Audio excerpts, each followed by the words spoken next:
Dan kali ini bukan sebuah barang baru lagi. Penuding ijazah palsu Pak Jokowi menerima sebuah hukuman kurungan badan. Dan inilah yang memang harus didapatkan oleh kaum-kaum pembuat gaduh. Kemudian kalau kita melihat dan mencoba analisa rekan-rekan istilah katanya, kelompok pasukan Roy CS sepertinya ya ini benar-benar dalam situasi yang sangat-sangat tersudut. Ditambah dengan adanya SP3 untuk Egy Sujana dan juga untuk DHL. Waduh, ini sepertinya bencana super besar untuk mereka. Ya mungkin kita melihatnya sebagai sesuatu yang ya ini bisa saja terjadi dan faktanya terjadi karena kan sudah ada soal juga ke Pak Jokowi dan lain semacamnya. Tapi di internal mereka bisa saja ini seperti sambaran petir yang sangat-sangat keras sekali rekan-rekan, dan kita akan menyaksikan bersama, melihat, menganalisa bagaimana respon kalem, respon santai, super santai dari Mas Wakil Presiden Gibran Rakabuming Raka yang meskipun dirinya kerap dicaci maki, dihina dan lain semacamnya, tapi Gibran benar-benar memberikan respon yang sangat-sangat jempolan sekali rekan-rekan. Saya sama Mbak Menteri di situ melengkapi berkas, Ibu Eli. Saya ditunjukkan oleh penyidik, ada foto, Gus, ini foto. Ini foto tentara yang katanya Mbak Menteri jarinya 4. Coba lihat, ternyata kan jarinya 5. Paham nggak maksud saya? Penyidik menunjukkan foto ke saya. Loh, kan otomatis saya spontan, kaget saya. Ini katanya Mbak Menteri jarinya 4, ternyata 5. Coba lihat Gus. Masa Gus masih percaya sama Bambang? Spontan foto itu tak tunjukkan ke Bambang. Nah, apa responnya? Mas Bambang, ini fotonya. Katanya sama 4. Saya dibentak sama Bambang Tri sambil melotot. Ngapain Anda nunjukkan foto ini ke saya? Apa maksudnya? Seumur-umur saya nggak pernah dibentak orang, teman-teman ya. Bambang Tri ini saya sayangi, saya hormati. Kok tiba-tiba bentak saya? Saya punya foto yang versi 4. Mau apa? Gitu. Setelah bentak saya, penyidiknya dibentak juga. Kamu ngapain nunjukkan foto ini ke Gus Nur? Apa maksudnya? Ayo taruhan sama saya. Sama penyidiknya berantem. Kalau ternyata jarinya 4, kamu mau apa? Setelah mentak saya, mentak penyidik. Penyidik itu namanya lupa. Dia yang ngantarkan surat ke rumah saya. Sejak itulah 190 derajat mindset saya, paradigma saya berubah tentang Bambang Tri ini. Kejadian 4 bulan lalu? Ya waktu di Bareskrim. Ya Allah, salah saya ini. Pak, infonya dari mulai di Polda hingga sini juga sempat terjadi ketidakcocokan juga. Ya mulai dari Bareskrim, ya kan? 4 bulan lalu. Ya, sejak itulah intinya, sejak kejadian itu saya coba masa saya dibentakkan, siapa saya, siapa dia kok bentak saya gitu. Tapi setelah itu sudah nggak pernah bicara, saya selalu minta pisah kamar. Ya sepatah dua patah, tapi dia tetap minta rokok ke saya. Sampai di sini pun dia masih minta rokok ke saya. Ini udah hampir 2 minggu udah dia nggak minta rokok ke saya. Gitu teman-teman ya, ini yang terjadi. Jadi saya nggak ada konflik sama Bambang, hanya hati yang paling dalam. Wah, saya nggak bisa ini sama orang ini nih. Nah, tuh dia bentak saya. Dan itu foto yang saya lihat memang 5 jarinya, 10 begini dia. Yang pas pampers itu. Gitu teman-teman ya. Jadi ijazah Jokowi itu produknya Bambang Tri, domainnya dia. Saya host, saya ngundang. Ya, saya langsung address Pak Jokowi. Ya. Apa susahnya menghadirkan ijazah asli Anda ke persidangan supaya kami tidak tersiksa? Ada kepastian hukum, saya siap dihukum apabila Pak Jokowi bisa menunjukkan ijazah aslinya di persidangan. Cukup sekian Pak Jokowi, mohon dengan hormat Bapak Presiden yang saya hormati, hadirkan ijazah asli Bapak di persidangan supaya nggak ada pro kontra di masyarakat dan kita semua bisa saling memaafkan. Ya, selesai. Mas Gibran tapi nonton Menstria nggak? Udah Di Netflix ya? Netflix. Bukan di flashdisk polisi ya? Wah, enggak di Netflix. Di Netflix ya? Dan ya kita ucapkan selamat lah ke Bang Panji ya. Iya. Mensreya kan nomor 1 di Netflix. ngalahin Jujutsu Kaisen, ngalahin apa Stranger Things. Iya. Ikut bangga. Oke. Tapi banyak yang rame tuh Mas. Kalau mumpung kita lagi ngomong ini nih ya, banyak yang rame tuh katanya di Mensreya katanya ngebahas fisik. Menghina fisik kan? Menghina fisik katanya. Fisiknya siapa? Salah satunya katanya fisiknya. Oh iya sih. Ya nggak apa-apa. Ya, Buat lucu-lucuan aja, nggak apa-apa. Iya. Santai. dibilang ngantuk gitu kan. Iya. Ya nggak apa-apa, santai. Tapi sebenarnya Mas ngantuk gak? Hmm? Ngantuk gak? Dari lahir bentuk matanya seperti ini. Tapi Mau gimana lagi? yang lucu itu channel Mas atau enggak sih yang Mas komen ke orang senam-senam yang mata? Iya, Gibran TV itu Mas Gibran. Oh. Iya, channel itu Mas Saya enggak Gibran. yang senam mata itu apa ya? Liputana. Oh iya, Liputana. Terima kasih Liputana. Iya. Tapi Mas mungkin Gibran bisa. komen. Heeh. Ngapain itu? Nggak komen, repost aja. Repost. Ya untuk tips lah ya. Yang, Iya. Siapa tahu nanti bisa kan? iya, nggak Siapa bisa tahu- juga. Sih. Nggak ada perubahan. Kalau coba ke kliniknya Dokter Tompi, pengen? Hah? Ke kliniknya Dokter Tompi? Tapi mau diapain? Ya, Oh, mau dibikin seger. dari lahir kayak gini gimana ya? Oh ya udah. Nggak usah lah ya. Berarti Disyukuri lah. nggak masalah berarti di roasting gitu sama Panji nggak masalah. Ya? Nggak masalah. Nggak masalah. Di roasting siapapun nggak masalah. Iya. Terus Saya masih ingat itu waktu anak kedua saya lahir ya. Siang lahir, malamnya saya di roasting itu di punya apa acaranya siapa ya? Lupa ya. yang MLI dulu. MLI ya? Oh Iya. iya, 2019. Iya. Oh iya. Anak saya baru lahir itu. Malamnya kalian roasting. Kita lebih parah ya. Iya, parah kan lebih parah dari Panji lah ya. Tapi nggak apa-apa sih, lucu-lucuan untuk Iya. menghibur orang lah. Tapi gimana tanggapan Mas mengenai Panji dibully kan karena hal ini kan? Keluarganya seperti serang. Anaknya Anaknya dikata-katain. juga dikata-katain. Enggak lah, apapun itu ya. Yang disampaikan Panji di Mensreya ya, itu kan ya kritikan masukan untuk kita semua lah. Nggak usah saling membuli, nggak usah saling melaporkan, dan jangan membuli anak istrinya juga. Mereka salah apa? Nggak salah apa-apa. Kan? Tapi kalau yang laporan-laporan itu sebenarnya gue mau nanya deh Mas. Nah, saya nggak tahu itu. Lo nggak tahu? Nggak, siapa yang melaporkan, Yang mana nih yang lapor? dan kan nggak ada hubungannya sama saya juga. Oh. Laporannya itu kalau nggak salah tentang penistaan agama. Iya, yang soal fisik itu nggak dilaporin. Nggak dilaporin. Dilaporin Nggak ada hubungannya dengan saya. Yang dari Muhammadiyah NU katanya. Iya. Itu udah diklarifikasi kalau itu bukan asli NU dan Muhammadiyah. Ya, saya nggak tahu menau itu. Tapi Iya. sekali lagi nggak usah saling Iyalah ya. melaporkan lah. Iya. Ini kan Dibawa santai acara aja. komedi tok juga. Kan? Iya. Dan orang-orang yang udah ngikuti acara stand up ya, yang udah kenal lama sama anak-anak komika ya, juk-juknya ya dari dulu. Hukum yang Pak Bambang Tri lakukan Sudadi itu Mulyono tidak punya kekuatan namanya apapun. Sudadi Mulyono mengatakan Jokowi masuk Pak Bambang UGM Tri. tanpa tes. Pak Bambang Tri. Ini ada di buku saya. Sebentar, Pak Bambang Tri. Sudadi Mulyono Pak Jokowi Bambang Tri, masuk mohon UGM maaf, tanpa mohon maaf, tes. Pak Bambang Tri. Ini buku Pak Bambang Tri kan? Ya. Dengan ini kan Pak Bambang Tri masuk penjara kan? Ya karena Nah tunggu dulu masuk kan? Terus Pak Bambang Tri sudah menjalani kan? Ya. Nah sekarang pembebasan bersyarat kan? Ya. Kalau Bapak ribut-ribut lagi bisa masuk lagi loh Pak. ini intimidasi ini. Nah, saya kok bicara di sini. Ini gimana sih? Saya hanya memberitahu. Saya masih PK. Iya PK nggak apa-apa Pak. Ya iya kok ditakut-takuti gini. Saya nggak takut. Bukan ditakut-takuti. Ya, iya jelas lah. Pak, saya sendiri pun dalam proses menghadapi persidangan tidak takut. Sudadi Yang Mulyono saya mau mengatakan katakan adalah- Jokowi masuk UGM tanpa tes. Mahmud Nurwindu mengatakan Jokowi tes masuk UGM Kata bareng saya. siapa? Kata Mana siapa? yang benar? Ya kalau Mungkin bisa ceritakan sedikit. ya kalau saya sekali lagi kan sebetulnya nggak terlalu banyak perubahan karena apa yang saya kerjakan di KSP sekarang ini notabene sebetulnya nggak beda jauh dengan yang saya kerjakan waktu saya di luar di Ya. swasta. Jadi untuk sampai level tertentu saya menyebut KSP ini sebagai think tanknya presiden lah. Think tank yang pertama terlibat langsung dengan program-program. Yang kedua itu think tank yang dia bisa punya akses luas lah kepada program-program karena ini kan lembaga resmi, jadi kita bisa dapat akses kepada kementerian-kementerian. Yang ketiga tentu mengetahui lah apa yang terjadi di dalam ya kurang lebih. Kalau think tank di luar itu kan think tank yang ya mungkin punya jarak, informasi terbatas gitu kan, terus nggak terlibat langsung, cuma lihat dari jauh gitu. Itu yang ini yang membedakan. Kalau bicara perpresnya sebetulnya pengendalian program prioritas dan monitoring isu. Monitoring isu ya sama juga. Dulu kan kita ngamatin terus yang namanya isu-isu.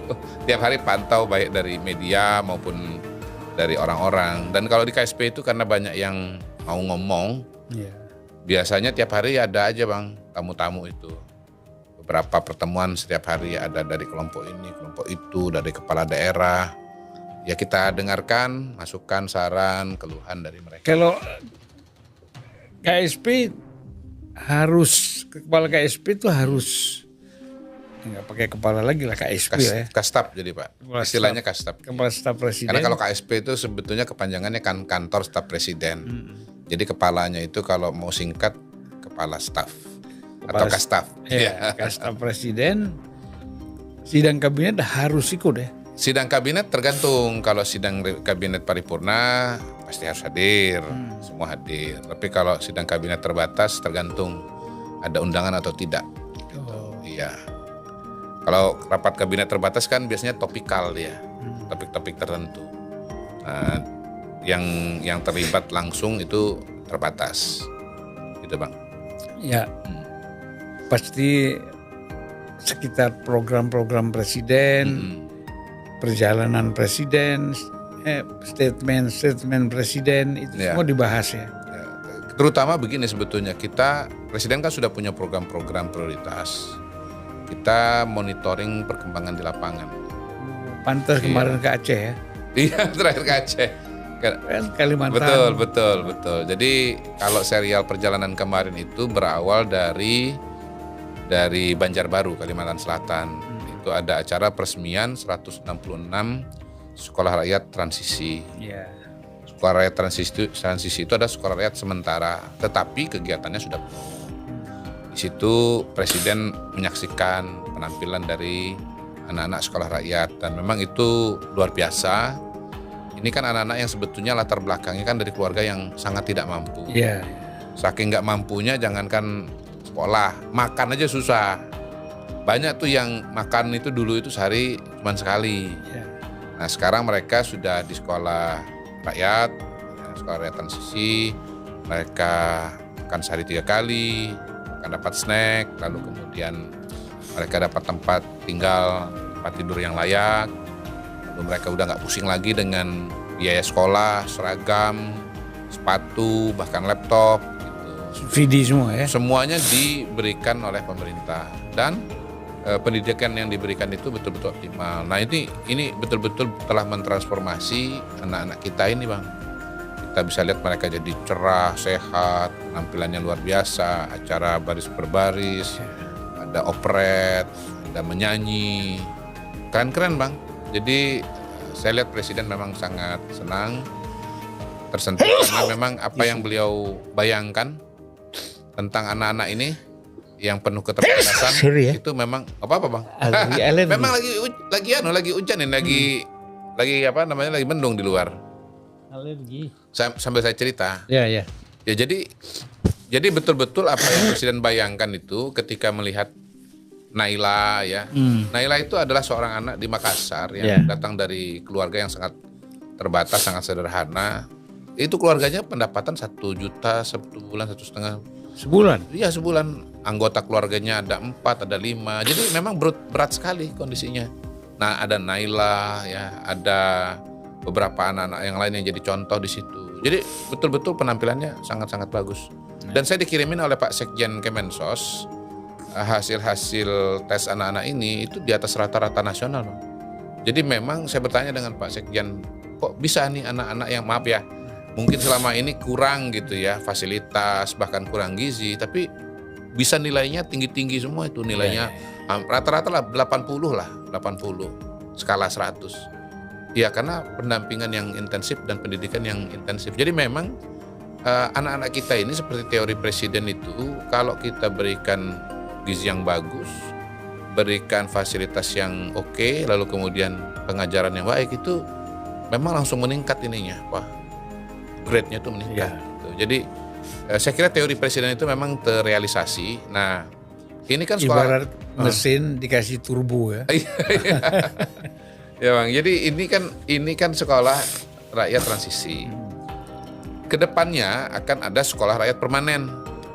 Oh itu yang permanen. Yang mensos juga kan? Kemensos juga. Jadi kalau yang transisi ini kan dia menggunakan balai, menggunakan sekolah yang lama, menggunakan bekas hotel, itu ditransformasi menjadi ruang-ruang kelas, ruang-ruang menginap, ruang makan, ya. Itu nanti ditransformasi ruang laboratorium itu ditransformasi menjadi sekolah yang permanen. Nah, yang permanen ini sudah mulai juga di beberapa titik. Kebetulan salah satu titik yang sudah mulai itu di Palangkaraya. Jadi Kalimantan Tengah. Jadi saya dari Banjar langsung naik darat itu sekitar 3,5 jam ya ke Palangkaraya. Nah, saya melihat dan berkunjung ke besoknya saya berkunjung ke calon sekolah rakyat permanen sedang tahapan pematangan lahan. Karena memang lahannya gambut, jadi harus dikeruk dulu untuk bisa bangun pondasi yang kuat. Kalau nggak sekitar 5 hektar ya, 5 hektar atau 8 hektar? 8 kan hektar. banyak sekolah yang mau dibangun. Ya, jadi ke depan itu Pak Presiden boleh dikatakan ingin sekitar 500 lah ya. Hampir mungkin semua Untuk kabupaten seluruh kota. Indonesia. Ya, seluruh Indonesia. Sampai dengan 2029. Baik Mr. Q, saya kan ini mendapatkan data Ya. bahwa sebenarnya kalau kita bicara kesuksesan dulu nih. Iya. Ya. Menurut Presiden itu kan pertumbuhan ekonomi kita stabil di 5%. Iya. Ya. Itu salah satu negara tertinggi di G20. Iya, betul. Ya. Betul. Inflasi kita terjaga 2%. Iya.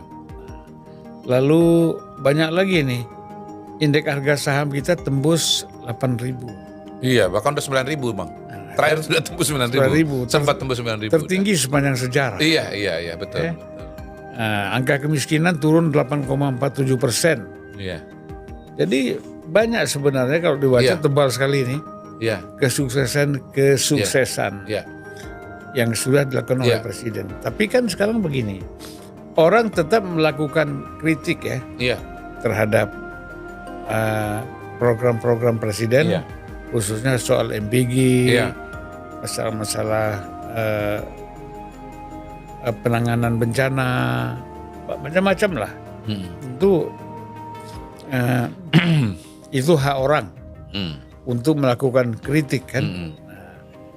Namun saya lihat Presiden tidak responsif, tidak reaktif. Iya.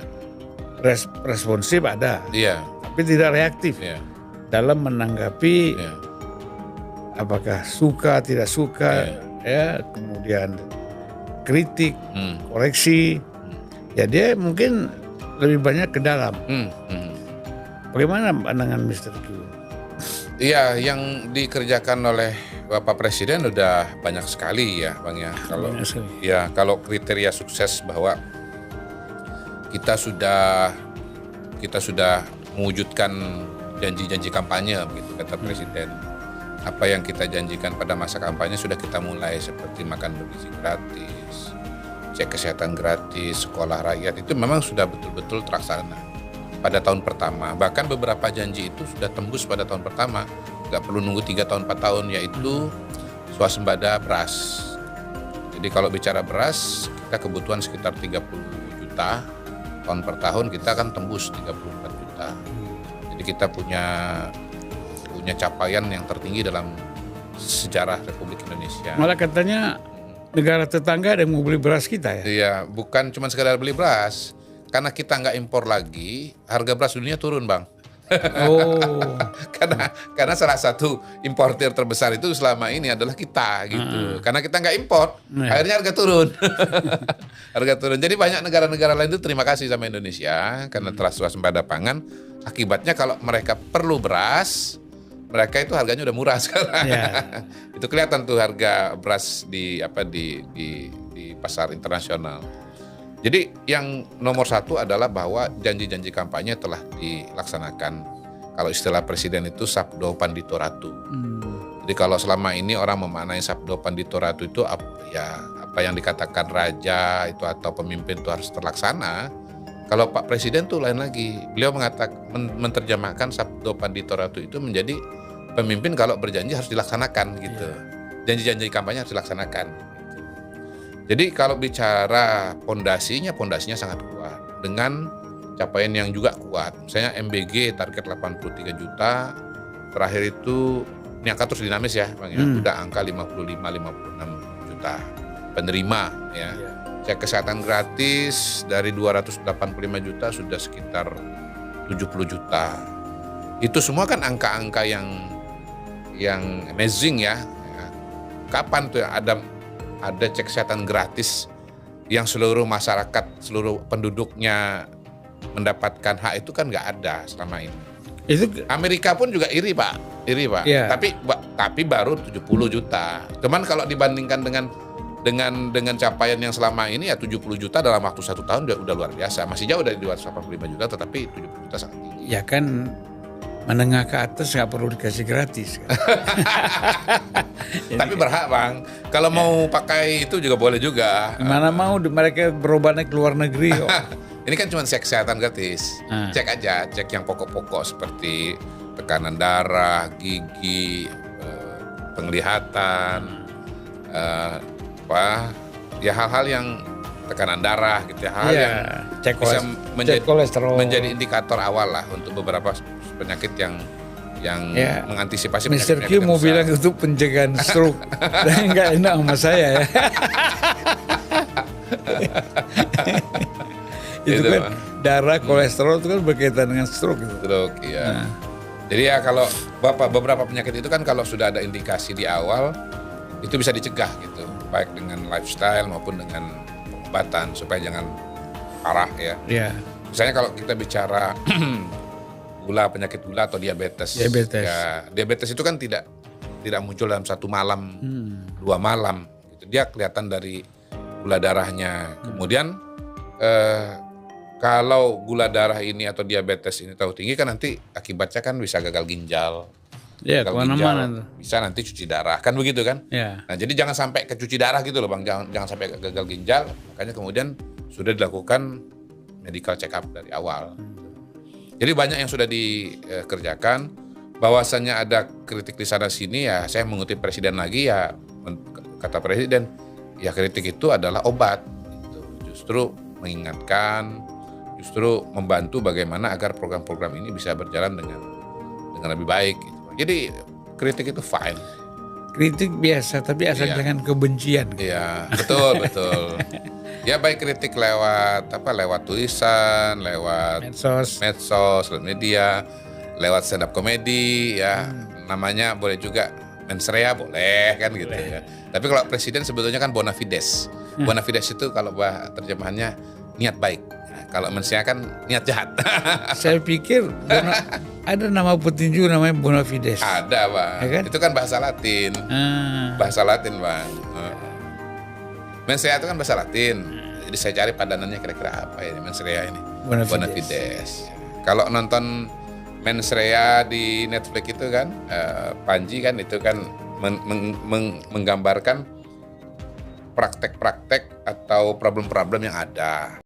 Waduh, ternyata benar apa yang kita sampaikan di awal, bahwasanya ini bukan barang baru rekan-rekan. Soal tudingan ijazah palsu Pak Jokowi sebelumnya juga pernah ada yang dipenjara karena itu. Dan pada saat ini ada lagi kelompok Roy seperti kelompok Egy Sujana yang pada saat ini tampaknya sudah mendapatkan SP3. Jadi ya ini adalah sorotannya pasti terhadap Roy CS rekan-rekan, karena kan Egy Sujana bisa dikatakan sudah menarik diri mungkin dari polemik ini saya katakan, dan apalagi sudah mendapat SP3. Kemudian kalau kita melihat kelompok mereka ya ini adalah fase akhir rekan-rekan, karena tuntutan balik dari Pak Jokowi sudah melahirkan tersangka, gelar perkara khusus dilakukan dan mereka tetap menjadi tersangka, bahkan ijazah sudah ditunjukkan dan berkas mereka ketiga itu sudah dilimpahkan ke kejaksaan. Jadi ini sudah masuk ke dalam fase yang sangat-sangat akhir sekali. Kemudian kita tadi menyinggung soal Wakil Presiden Gibran Raka Buming Raka yang pada saat itu kita melihat podcastnya bersama Tretan Muslim dan juga Coki Pardede. Ini benar-benar respon yang sangat luar biasa, respon yang santai dari Wakil Presiden ya. Ketika beliau melihat bagaimana tayangan Mensrea Panji, ya Mas Wapres melihatnya sebagai ya bahan lelucon biasa, santai sekali, tidak masalah, tidak apa-apa. Dan faktanya Gibran benar-benar memberikan respon yang sangat-sangat dingin sekali rekan-rekan, jauh dari kata marah dan tidak juga mengisyaratkan bahwa dirinya tidak suka dengan pertunjukan tersebut. Nah inilah yang memang patut kita contoh, patut kita apresiasi. Bagaimana pemimpin benar-benar legowo jiwanya. Mau ada yang bilang ini itu, tapi Mas Wapres faktanya tetap berorientasi pada kinerja Wakil Presiden, bukan malah mendengarkan caci maki, ujaran kebencian dan lain semacamnya dari oknum-oknum tertentu. Dan termasuk memang yang paling menjadi sorotan pada saat ini adalah Mensrea, tapi ya Mas Wapres memberikan responnya sangat-sangat dingin, super dingin sekali rekan-rekan. Dan memang saya harap bahwa untuk perdebatan-perdebatan yang tidak penting ya ayolah kita akhiri rekan-rekan.